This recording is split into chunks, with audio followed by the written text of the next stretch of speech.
We're on our way back to our property now. We've been away for 3 months, and 2 weeks ago there was almost no snow on the property here in Vermont.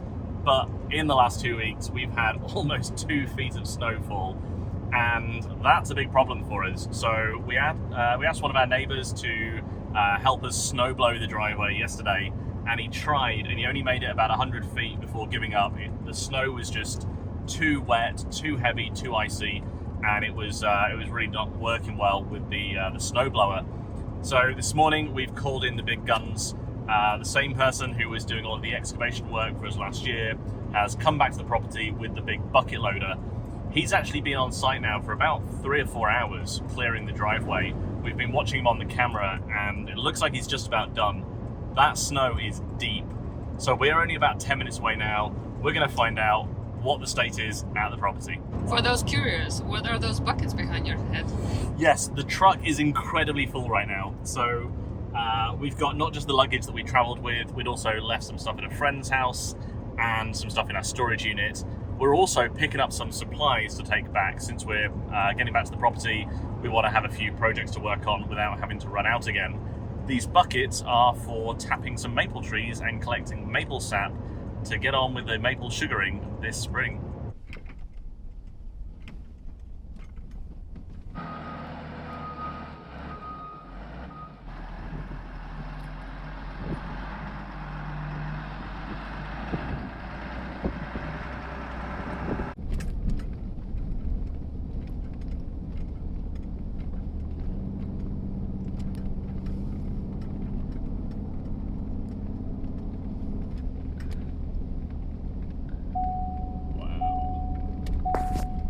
This looks flat here. Yeah. And it's not. That is a lot of snow. Look at those banks. Wow.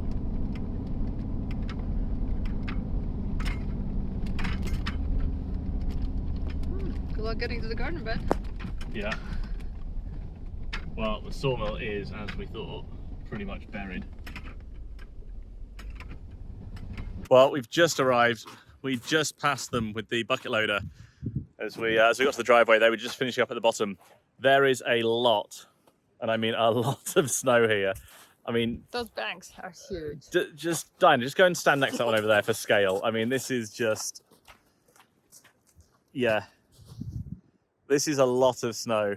The ones, so our septic is under there. Fortunately, we had put some stakes in, although they're barely deep enough. Yeah. I mean, that's a 4 foot stake over there, and you can only see the top 9 inches or so. I'm glad I marked the rock.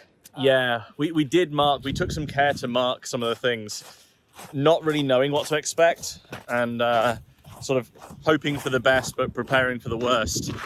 Oh, slippy. So yeah, I mean, this snowbank here, that pile must be 12 feet tall.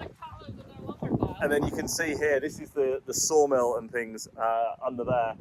And so we actually put this like sawbuck at the end, just so that hopefully people would see it if they did come up here to plough. But yeah. Now our solar kiln base is buried in snow too, so we're not going to be building that anytime soon. No. And all our lumber piles are nicely weighed down with Lots of snow. a couple of feet of snow on top. But now we got to deal with that. Yep. So we got to get the cover off, and that way we can get all the heating on, we can get inside and things, get it warming up in there. It is a beautiful sunny day, and it's actually quite warm. It's 38 degrees right now. And so we're going to try and get that cover off, get all the snow off, which won't be fun because it's real wet and icy and heavy. But hopefully get the cover off and get inside. So our goal now is to uncover our RV. So first, our strategy is to dig ourselves out so that we can get to the ladder, and then unzip all the sides of the cover, and then with the ladder we can get to the top and then clear the snow off the top. So we'll see how that goes.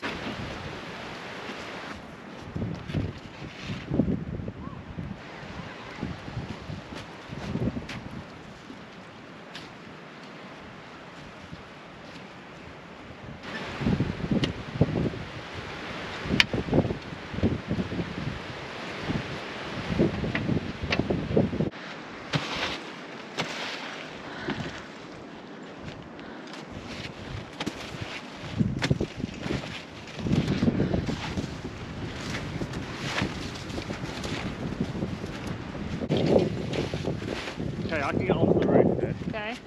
Be very careful. Yeah. So I've managed to get 1 foot up onto the RV roof. But look at this. This is just hilarious. This whole thing is covered in, I mean, this must be 2 feet of snow up here.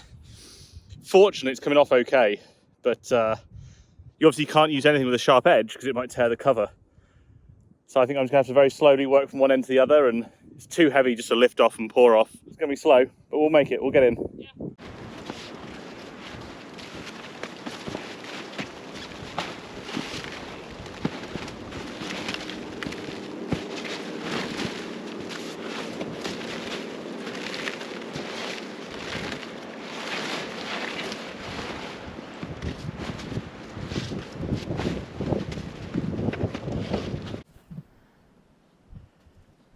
It's lucky I know where everything is up here. So I know where to stand, because you can't see anything, it's all under the cover. So I will try to get on the roof as well, and I will help shoveling the snow off with a shovel. Can you grab the shovel? Yeah. Yeah, let me get out. Okay.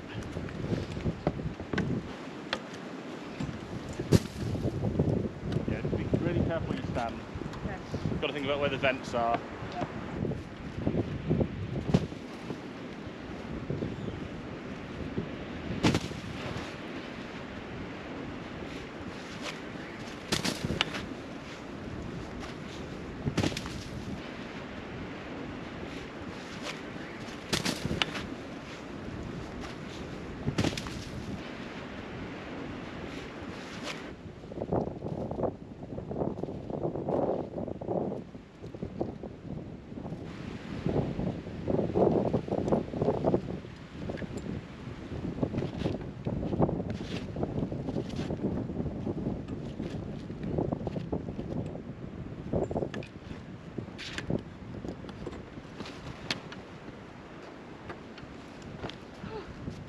So we're halfway done, and it's not too bad. Okay, we're more than halfway done, and it is bad.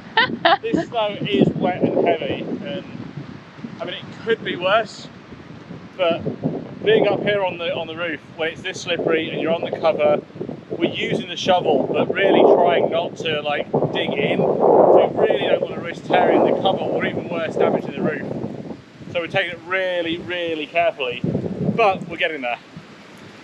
Okay, we'll get this remaining snow off, and then we'll try to peel the cover off. Okay, so the snow is off, and now we'll try to get the cover off. Yeah, we're going to just try and peel it back. That's the idea anyway.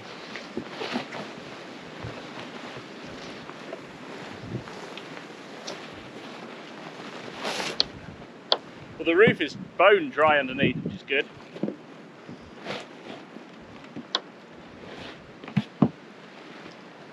Is it completely unzipped? Yep, it is. Oh, I can try from here to lift it up from bottom. No, it's just caught on that gutter spout. Yeah, I think that will be okay. Just a little bit more. Oh, no, stop.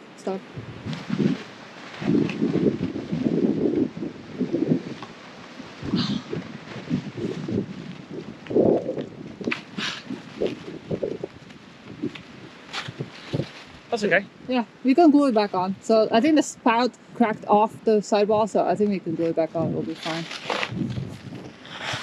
Oh, it looks fine here. Yeah, it's not attached to the wall. I think it's attached Underneath? by on this side, this end. Yeah, I think it's just attached by the caulking thing. Yeah. So. Okay, it Should we looks go? fine from here. Yeah. Okay. Okay, but it's free now. Yeah. Okay.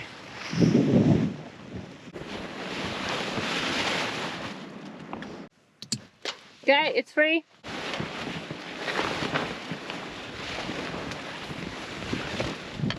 Ironically, the first time we came to the property, this is basically what happened, or this area. You landed in a snow hole. You found a strap or something? Yeah, I'm trying to figure out what's going on with it. Frozen to something, I think. We'll need to shovel snow here and get the ice out. Okay. So it looks like the strap on this side has been frozen to the ground. So I think we'll need to shovel some snow to get to it.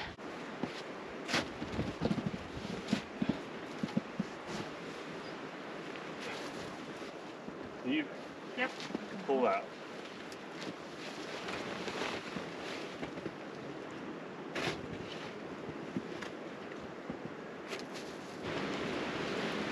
Yeah? Yeah, I think it's frozen to the ground. Okay.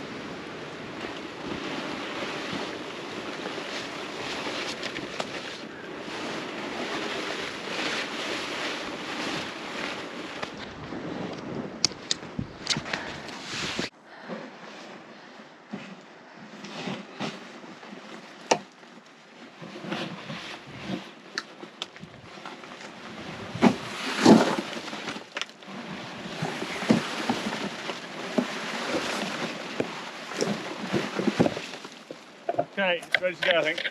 Okay. If you could go from a little bit left side and then dump some snow, there's still snow on left hand side.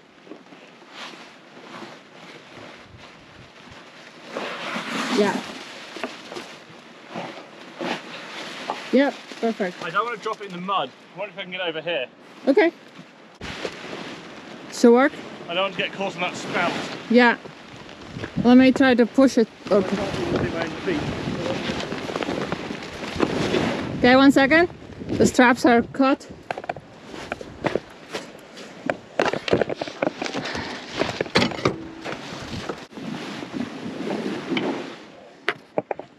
Woohoo! Trailer is free. And the roof is bone dry. That cover has worked really well. It's breathable, so there's no like moisture stuck on here underneath. There's one little bit of ice from my shoes. Otherwise, it is bone dry. Can you check carefully if there are any like cracks in the sealants and stuff like that while you're on the roof? Yeah, I'll look around, but okay. At the moment it all looks good. Great. Time to open up. We haven't been in here now for 3 months. We have a camera inside that we've been keeping an eye on. So we know there's nothing crazy in there. Well, there wasn't when I checked the camera yesterday. But who knows, there might be insects or mice or something that we couldn't see on the camera. Who knows what awaits us behind that door? Only one way to find out. Well, I haven't forgotten how to open it anyway. Okay, nothing running out. Good sign.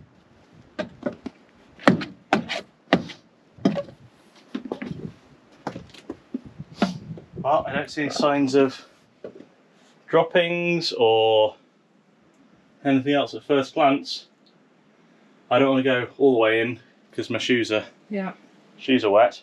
But we're back in the RV.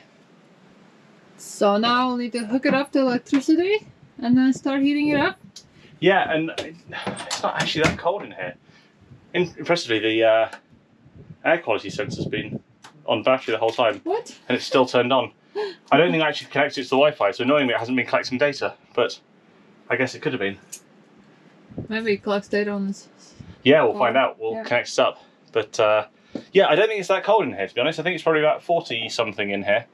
So hopefully it won't take too long to warm back up. So let's get it powered up. And I think to do that we'll need to shovel some more snow.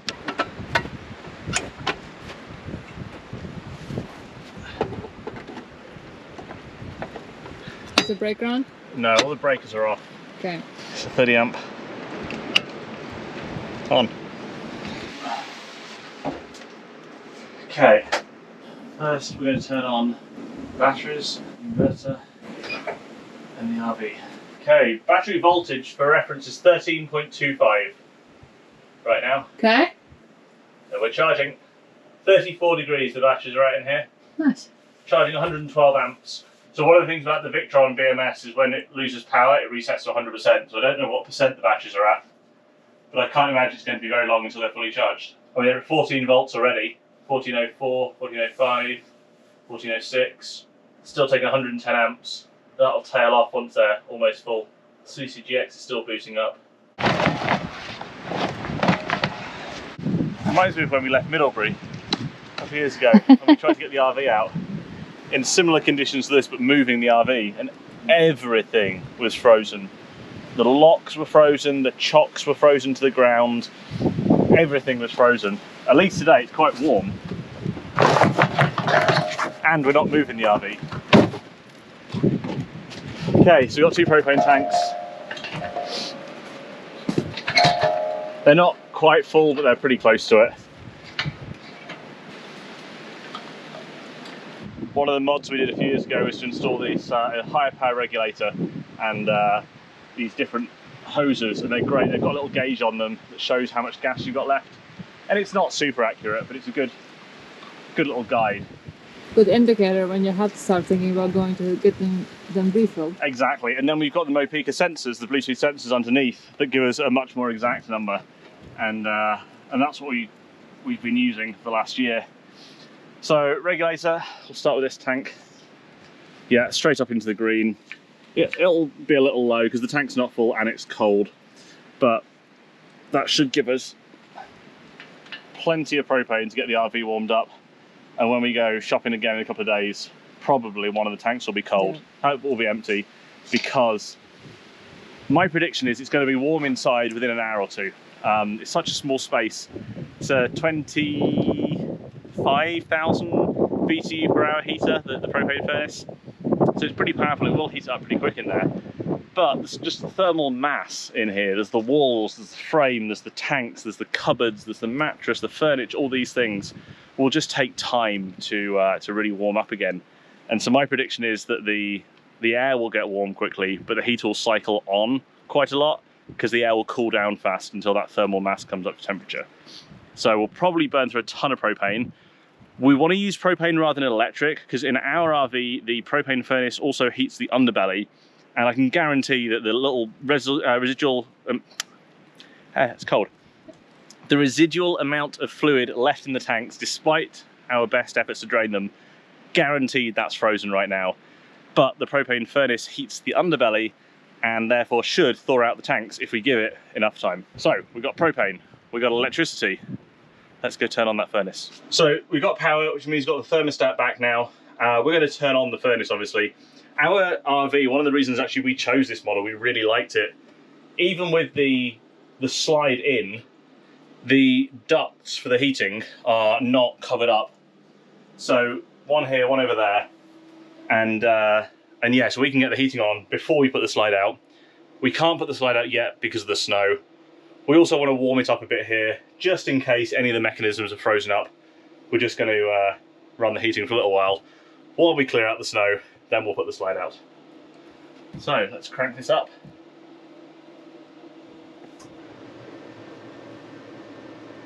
Hear it running. Yeah, we're going. Air quality in here is great.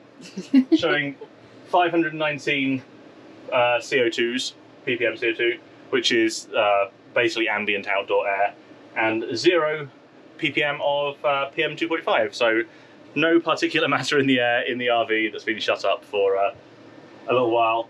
The one I'd like to see. Can you also open the blind? VOCs 328. Oh, interesting. So I can't remember what the scale of VOCs is, but 328 it says. So we'll look that up later, see what that is on the chart.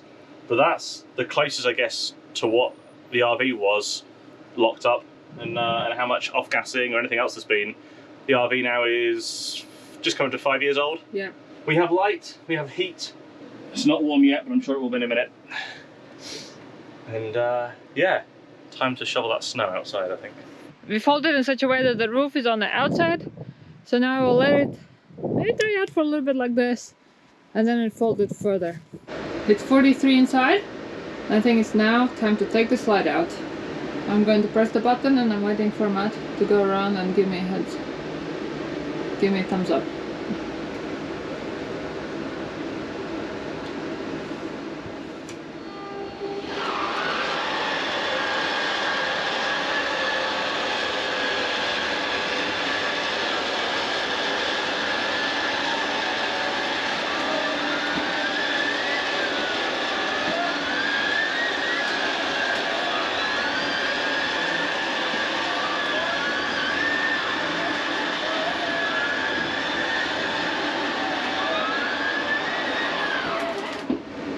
Nice.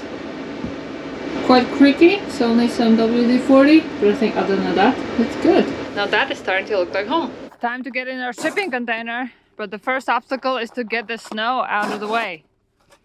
I think this is the snow that the bucket loader maybe it just slightly compacted against it, trying to scoop up the rest. It's real icy. I'm just trying to do the minimum, just get these doors open, because we got a much bigger shovel inside there. We got the tractor. And I'm glad we had this shovel inside the truck, because otherwise, catch 22. We do have a second snow shovel inside there as well, not just the tractor, but we packed our little one in the truck bed, figuring this might happen. All right, I think we're ready to open it up. We're not getting the tractor out today. We're only going to open this one door. I'll finish that off when we're ready to get the tractor out. For now, we're just trying to get inside to get our mailbox that we took down for the winter. We want to get that back up at the bottom of the driveway so we can start getting mail again. So let's see what's in here.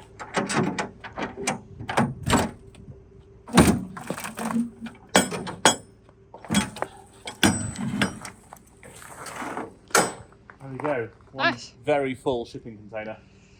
But it all looks good. No sign of any water on the floor, so no ice or anything has formed, nothing's got in, no damage. I don't see daylight coming in anywhere. Doesn't smell like there's any animals in here. It should have been completely sealed, minus the little air vents kind of in the corners. We left everything here that we would need. Mailbox is just up the front where we found space for it. I'll climb through and get it. Successfully installed the mailbox and we still have daylight left, so I think we'll try to get the tractor out just to have more space in the shipping container. So we've put the battery back in, we've turned the fuel back on, I've checked all the fluids and everything is looking good, done the walk around. So now we're going to see if it starts.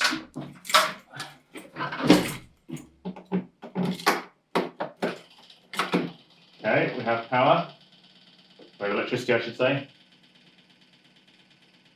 Leave it all up for a second. Okay.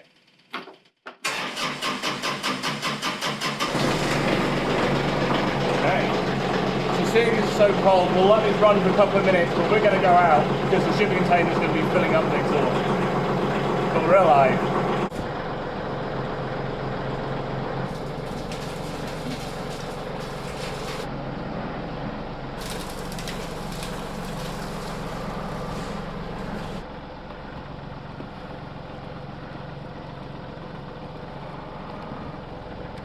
I couldn't remember where all the pedals were, it's been so long. And fortunately, I was thinking of my truck with the parking brake, so I pressed this pedal, and it reminded me that when I did, that's not the pedal at all, or the brake pedal, that's the clutch. And we'd actually left the clutch kind of disengaged over winter to stop the plate seizing together. So lucky I did that. Anyway, we've got a couple of things in the bucket we'll take out, but otherwise the tractor lives. So we'll throw the chains. I don't think we'll put those on now. I think we'll put those in the bucket, take them up and do them tomorrow, because it's getting late and we've got a few more things to do today. We have been in the RV a couple of days now and we have successfully unpacked and de-winterized the RV, and looks like all the systems are working and nothing has frozen. So that was a good job done winterizing the RV.